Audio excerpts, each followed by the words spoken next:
النسائي رحمه الله ونفعنا به وبعلومه فقرين آمين.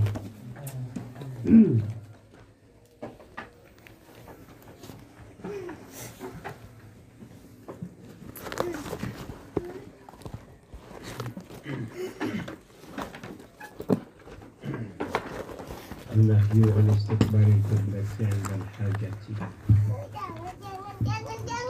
وبه إليه قال أخبرنا محمد بن سلمة والحارث بن مسكين قراءة عليه وأنا أسمع واللفظ له عن ابن القاسم قال حدثني مالك عن إسحاق بن عبد الله بن أبي طلحة عن رافع بن إسحاق أنه سمع أبا أيوب الأنصاري وهو بمصر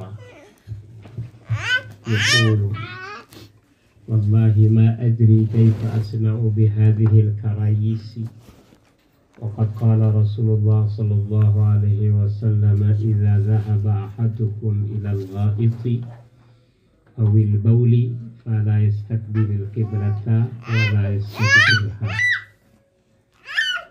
Larangan menghadap kiblat saat qadil hajat, baik qadil hajat besar sama hajat kecil. Maknanya jelas, buang air. Wabillahi qala akhbarana Muhammad bin Salamah, Muhammad bin Salamah guru kami, kata beliau Al-Imam An-Nasai telah memberikan kabar kepada kita sebuah hadis. Begitu juga wal Harits bin Miskinin qira'atan alaihi, Syekh Al-Haris bin Miskin qira'atan alaihi, dengan cara membaca di hadapan beliau. Saya mendapatkan kabar hadis dengan cara membacanya di hadapan Al-Haris bin Miskin. Wa ana asma'u, saya mendengar saja. Beliau yang membaca, saya mendengar saja. Wallahu, dan lafadznya milik Al-Haris bin Miskin, redaksinya dari Al-Haris bin Miskin. Kata Al-Haris bin Miskin Ibn Al-Qasim, saya mendapatkannya dari Ibn Al-Qasim. Qala Ibn Al-Qasim berkata, haddatsani Malikun, saya mendapatkannya dari Malik. Malik berkata, Ishaq bin Abdullah bin Abi Talha, saya mendapatkannya dari Ishaq bin Abdullah bin Abi Talha. An Rafi' bin Ishaq, Ishaq berkata, saya mendapatkannya dari Rafi' bin Ishaq. Annahu sami'a Ayyuba, bahwa Rafi' bin Ishaq mendengar langsung dari Abu Ayyub Al-Ansari, seorang sahabi jalil. Wa huwa bi Misra, pada saat itu ia sedang ada di Mesir. Mesir yang kita kenal sekarang. Yaqulu, Abu Ayyub berkata, yang didengar oleh Rafi' bin Ishaq.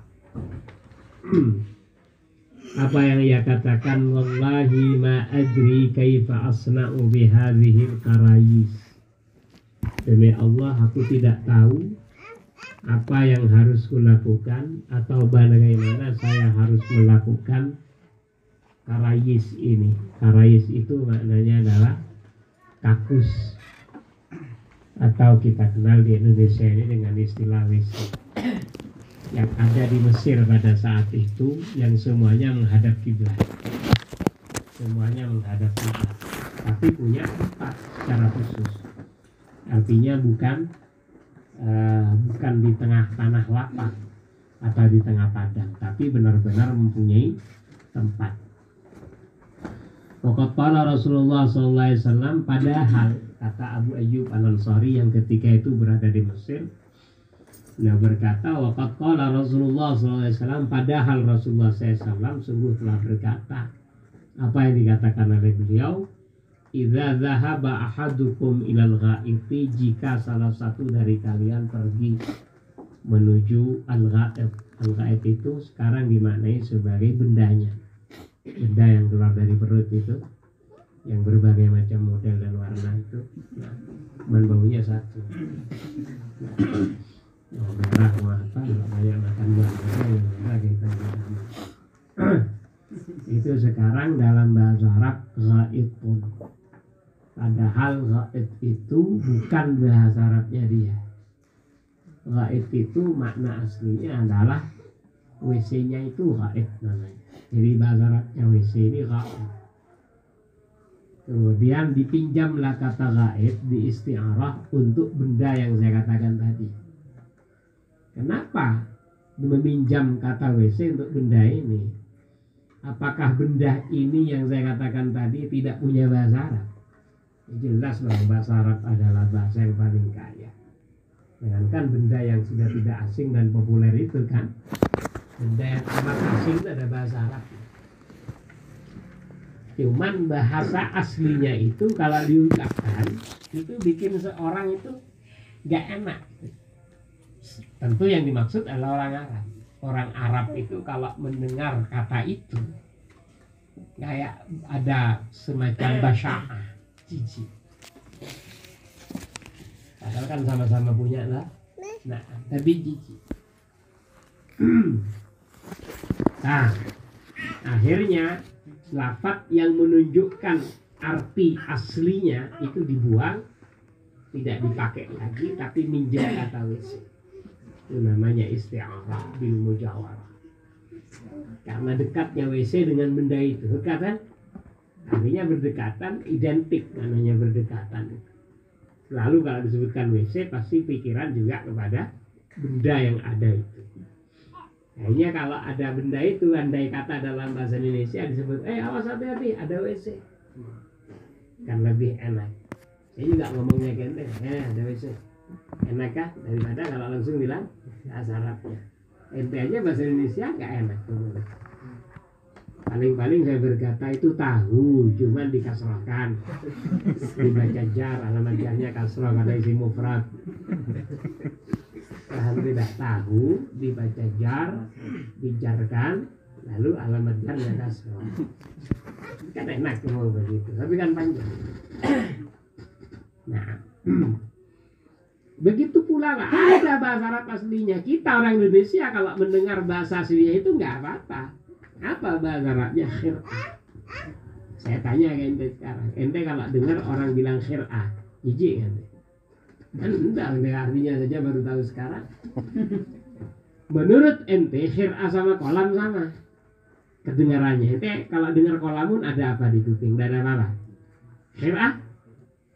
Iya, walaupun sekarang dikasih tahu artinya adalah itu. Tahu yang dibaca jar.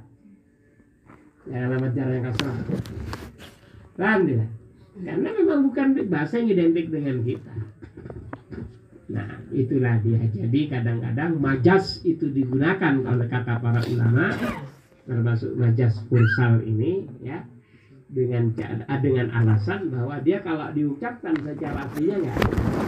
Nah, dan di Quran yang disebutkan adalah ghaib. Lihaja hadakum dengan itu alamatul lisan alam yadu ma'an fatayyahu sa'id dan baik. Ada kata ghaib di sana. Paham ente? Padahal ghaib sekarang dimaknai dengan makna yang kita kenal. Padahal makna aslinya adalah inilah dia. Berarti dapat diambil kesimpulan Allah Subhanahu wa taala di dalam Al-Qur'an tidak menggunakan bahasa ungkapan kecuali yang paling baik. Jadi kalau ada orang yang mengatakan Quran itu adalah kitab paling porno umpamanya, ya jelas ini adalah suatu kesesatan, tak bisa ditolerir. Apapun alasannya, toh alasan itu hanya filsafat. Orang kan hidup dengan filsafatnya. Apapun yang dilakukan pasti dia punya alasan, baik alasannya masuk akal maupun enggak, baik alasannya syar'i maupun enggak. Yang penting pasti punya alasan. Itu filsafat alasan itu. Nah, hati-hati. Oke. Sekilas tentang lafaz ghaib. Wal bauli awil bauli atau baul. Barang siapa yang pergi ke ghaib, maksudnya untuk qadil hajat, awil bauli atau qadil hajat yang kecil, fala yastaqbilil qiblata, maka hendaknya ia jangan menghadap kiblat. Wala yastadbirha, dan jangan membelakangi kiblat. Enggak boleh. Nah, di sini jelas umum sifatnya, baik ente di padang maupun di dalam tempat yang telah disediakan secara khusus. Dan ini tidak bisa keluar dari keumumannya kecuali ada yang mentaksis. Nah, para ulama kemudian berbeda pendapat. Imam Abu Hanifah mengatakan bahwa menghadap kiblat itu atau membelangi kiblat, walaupun ente dalam suatu ruang khusus, maka hukumnya haram berdasarkan hadis ini. Tidak ada hadis lain yang memperbolehkan, tapi khusus di dalam bangunan tertentu. Imam Abu Hanifah memandangnya tidak cukup sebagai mukhasis. Adapun ulama yang lain, jumhurul ulama, yaitu 3 ulama dan selain Abu Hanifah di antara 4 mengatakan ada takhsis. Artinya ini hadis hanya berlaku kepada orang yang sedang berada di tempat lapang. Adapun di lain tanah lapang, yakni di tempat yang telah tersediakan, maka itu adalah diperbolehkan. Paham? Seperti nanti hadisnya akan datang.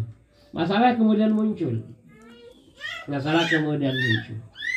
Kenapa orang, katakanlah di tanah lapang, bagi yang mengatakan tanah lapang saja, apalagi yang mengatakan semua, baik di tanah lapang maupun di dalam tempat yang disediakan secara khusus seperti kita ini, kenapa nggak boleh menghadap kiblat dan tidak boleh membelangi kiblat?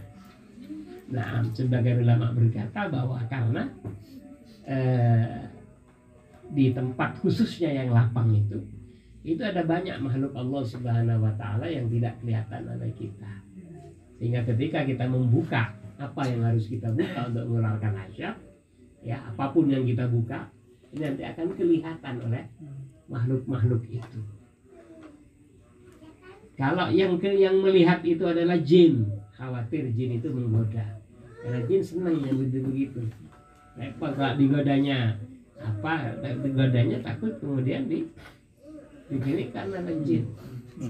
Sakembung ya ente.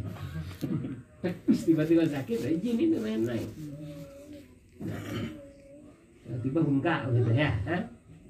Nah, main-main dia. Kayaknya kelihatan oleh kita. Kalau yang makhluknya itu berupa malaikat, maka kita menghargai malaikat biar tidak melihat yang seperti itu, kata para ulama. Tapi pendapat ini tidak didukung oleh pendapatnya jumhur ulama. Justru mandangnya bukan karena itu, tapi semata-mata karena ihtiraman lil qiblah. Kenapa? Karena arah kiblat itu adalah asyraful jihad, adalah arah yang paling asyraful jihadi, yakni arah yang paling mulia. Jadi demi untuk menghormati kiblat, ini alasan yang diterima oleh seluruh golongan dan seluruh mazhab, yakni demi untuk menghargai dan menghormati kiblat serta arah kiblat. Adapun di tempat yang sudah ditetapkan seperti ini, maka jumhur ulama mengatakan boleh walaupun menghadap atau membelakangi kiblat, boleh seperti itu. Paham maksudnya? Nah, atau di tempat lapang boleh asalkan diberi tutup. Artinya kiblat kan di sana, Anda sedang di luar nih, di tanah lapang termasuk di sungai, awas.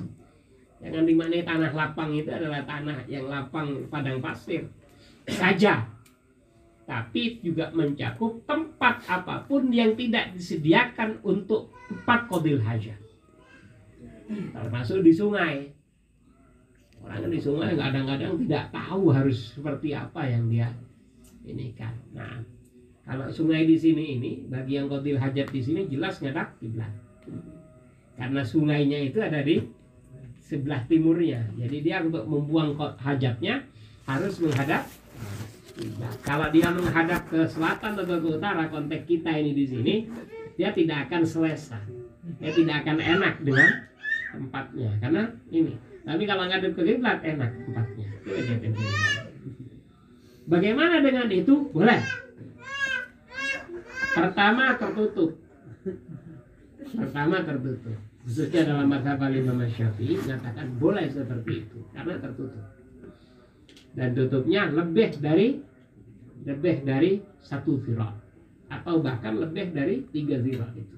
3 dhira itu katakanlah sampai semeter setengah lebih itu tinggi dari bawah, dari permukaan sampai ke atas kan sudah tertutup dinding, kemudian tertutup lagi di atasnya ya.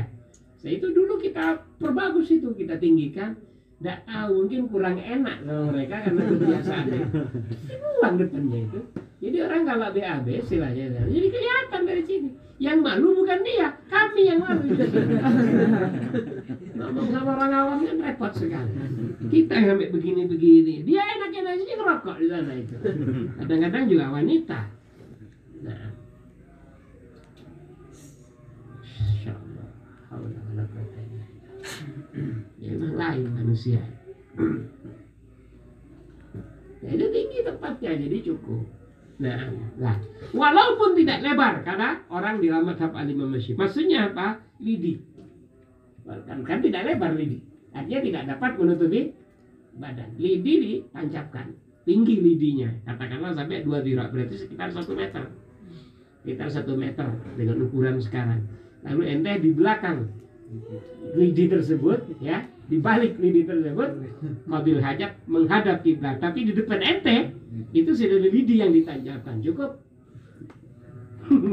Katanya begitu. Cuman ini kan butuh pembuktian secara dalil.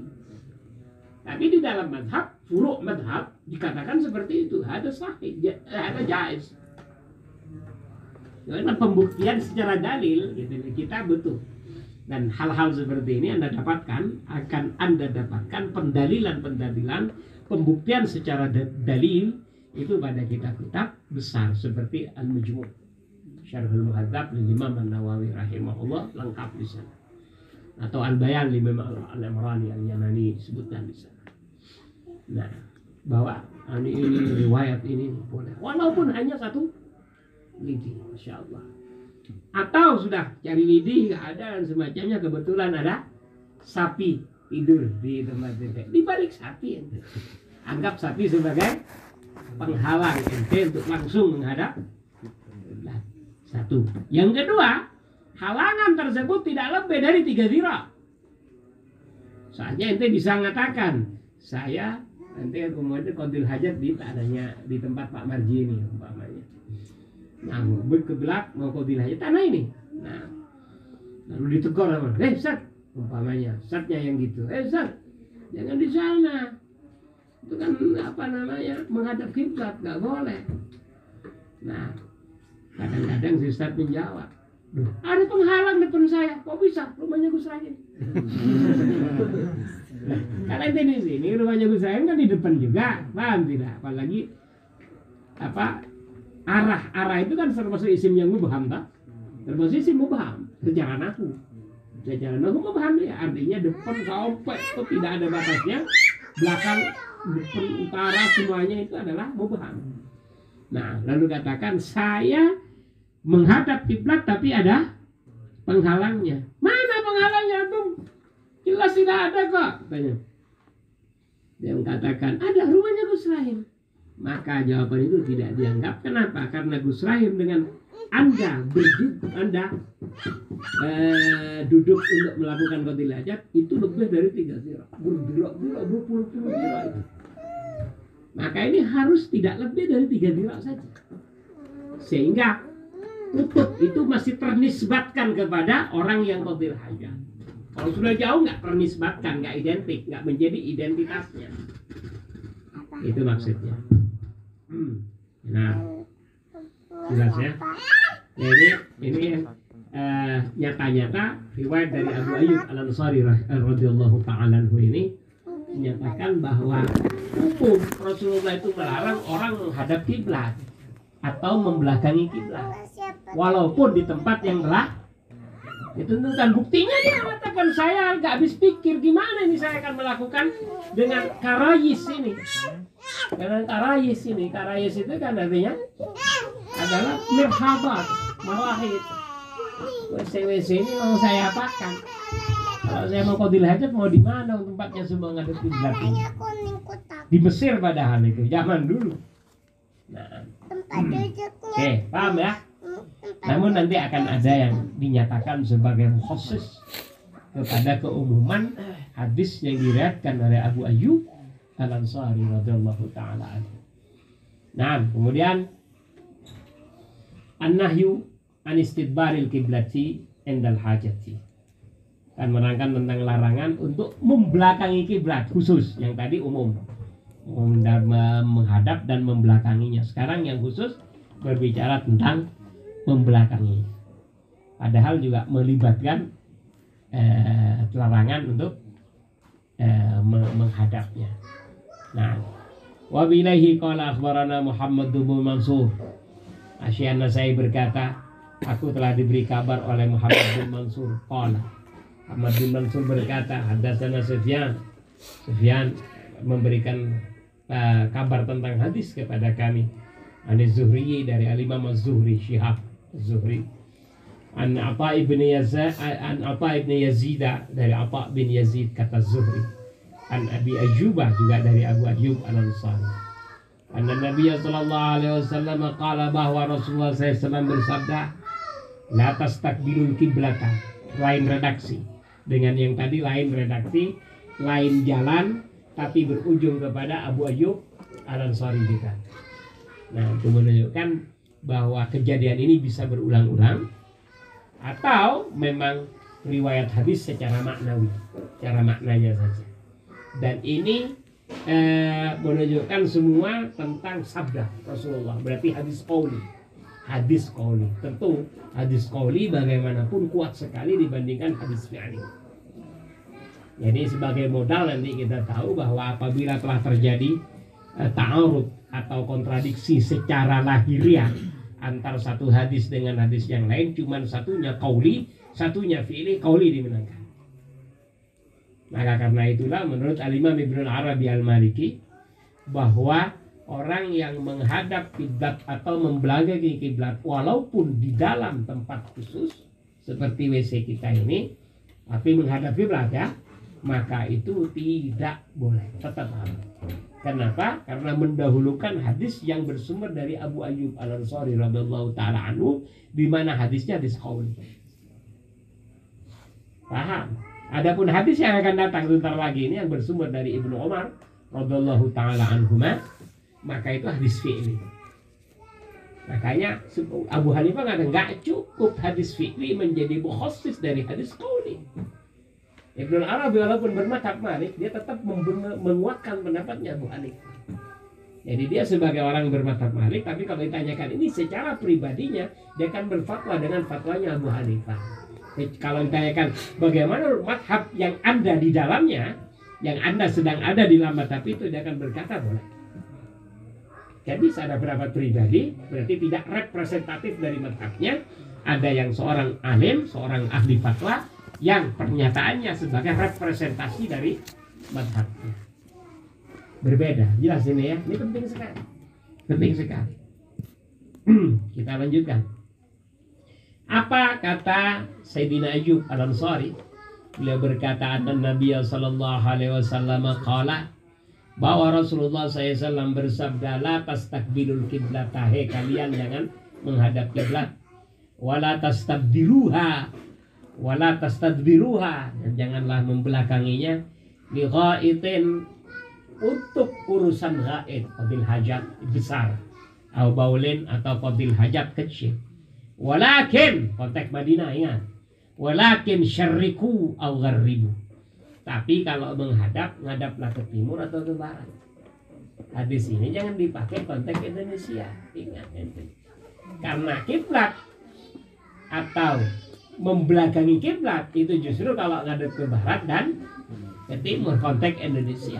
Ini kalau diartikan walakin syarriku, tapi ngadep ente ke timur, au gharibu, ngadep ke barat saja kalau mau qadil hajat. Ente pasti kan terengah-engah. Duh, justru barat dan timur itu karena ente memahaminya dengan konteks Indonesia. Indonesia. Sedangkan Rasulullah bersabda dalam konteks Al-Madinatil Munawwarah. Al-Madinah itu di sebelah utaranya Makkah, lurus. Di sebelah utaranya Makkah, lurus. Jadi yang dianggap menghadap kiblat berarti apa? Konteks arah ke selatan. Yang dianggap membelakanginya berarti menghadap apa? ngadep utara, dan di utara ternyata Baitul Maqdis. Nggak boleh total membelakangi kiblat yang di Mekah. Kalau kalau ngadep utara sekaligus ngadep Baitul Maqdis, kiblat pertama ketika sampai di Madinah. Kalau di konteks Mekah, kiblatnya memang Ka'bah. Nah, jadi kalau tanyakan Rasulullah SAW, kiblat pertama bagi beliau dalam sholat ngadep kemana? Ka'bah. Jadi nggak bisa dikatakan Baitul Maqdis. Lama beliau di Mekah, sholat itu ngadep Al-Ka'bah Al-Musyarrafah, zadahullah tashrif wa takrim. Hijrah ke Madinah masih ngadep Ka'bah. Ingat, kemudian dapat perintah untuk ngadep Baitul Maqdis untuk meluluhkan hati orang-orang Yahudi di mana mereka kalau beribadah ngadep Baitul Maqdis. Nah, kemudian sekitar 2 tahunan beliau itu menghadap Baitul Maqdis, tapi tiap hari minta pada Allah, ya Allah, tolong kembalikan pada kiblat lagi, kiblat semula. Selama 2 tahun, bahkan lebih, ada yang mengatakan bahkan 3 tahun. Nah, lama berarti. Sholatnya itu ngadep ke Baitul Maqdis, ke Palestina. Arah utaranya Madinah, persis arah utara. Maka arah selatan persis. Nah, akhirnya ketika beliau sholat di sebuah masjid di kalangan Bani Sulaim, bisa ada yang mengatakan saat zuhur, ada yang mengatakan saat asar. Nah, ini kemudian kedatangan tamu namanya Malaikat Jibril. Kemudian salam pada beliau, menyatakan bahwa Tuhan Allah Subhanahu wa taala memerintahkanku agar engkau pada saat ini segera menghadap Ka'bah. Pada saat itu dalam sholat, bayangkan nanti. Saya dia nggak habis pikir gimana caranya balik gitu. Ya enak kan beliau berjamaah. Gimana itu? Dan kok tiba-tiba para sahabat itu ngerti gitu loh bahwa ada ini dan itu. Ah, gimana itu? Padahal kalau gini, Rasulullah di sini kan apa? Sahabat kan di belakangnya. Lah, kalau sekarang diperintahkan untuk ngadep ke timur, kan Rasulullah harus balik tapi ke sini. Ya ke sini kan gitu. Itulah yang saya. Tapi terjadi.